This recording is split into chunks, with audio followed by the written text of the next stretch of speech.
Hello everyone, welcome again. Today we will be still talking about sine, cosine, but we will talk about the sine rule and cosine rule. Tan does not have a rule, so we'll be talking about today the sine rule, and in my next video, cosine rule. So let's start with the sine rule. First we will have, of course, a triangle, but we don't want 90 to be an angle. It doesn't matter. Here we have B small, the angle A, and the side is A small, and here angle C, the side C small. Now what does the sine rule say?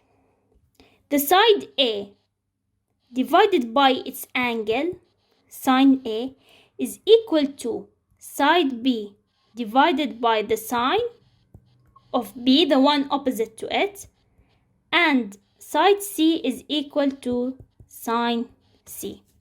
We can write it like this, or the angle first divided by the side. It doesn't matter, we will get the same answer. Sine A divided by the side is equal to sine B divided by the side is equal to sine C divided by the side. But if we write here the sine first, we need to continue. We can't write sine A divided by A equal B divided by sine B. This is wrong. This is the only two forms that we can use in sine rule. But we does not need to have all three of them. We can only use sine A and sine B without sine C. Now I will tell you how. And sine rule, when do we use the sine rule?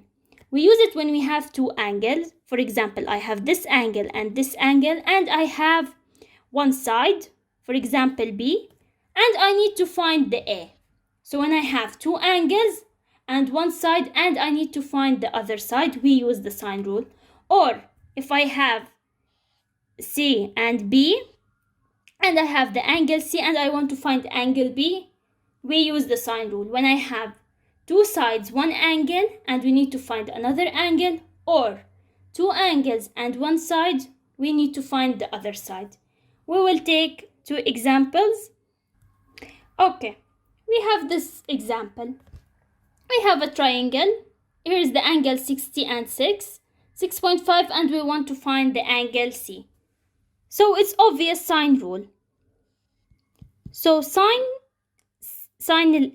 A equal divided by the side. This is the side A and this is the side C small. And it's equal to sine C divided by the side. So now sine 60 divided by the side 6 equal sine C, what I want to find, divided by 6.5. Now sine C is equal to 6.5 multiplied by sine 60 divided by 6. I only multiplied 6.5 here. That's it. And sine C, it's all alone here. So we can continue. Now, as I said before, when we need to find an angle, we do sine inverse. So C equal sine inverse 6.5. I prefer to leave this as it is. Don't find the answer of it. You will get decimal and you may have different answer or different decimal places or different significant figure, the first number. So I like to leave it as it is.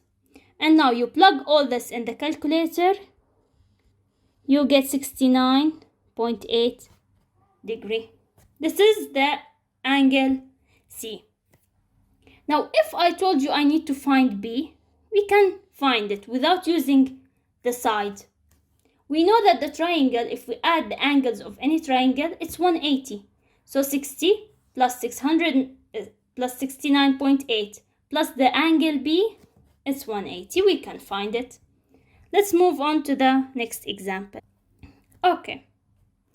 Now we have this example. We need to find the x centimeter. Now let's see what we have. We have the angle of C and its side, so we need to use it. But A we don't have the side, and for B we don't have the angle. If I want to use sine A over the side A, I need to find the side A. Or if I want to use B, I need to find the angle. It's easier for me to find the angle than the side, because as I said before, the sum of the angles of the triangle is 180.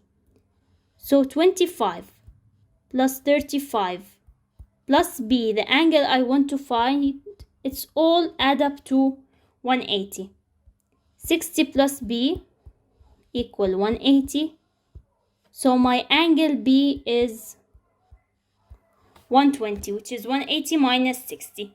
Now we can use the sine rule. So now we will use the B. Sine B over B, the side, equals sine C over the side that we want to find, x. Sine B, we found it 120 divided by 9 equal sine C 35 over x. They gave us the angle 25 to find angle B.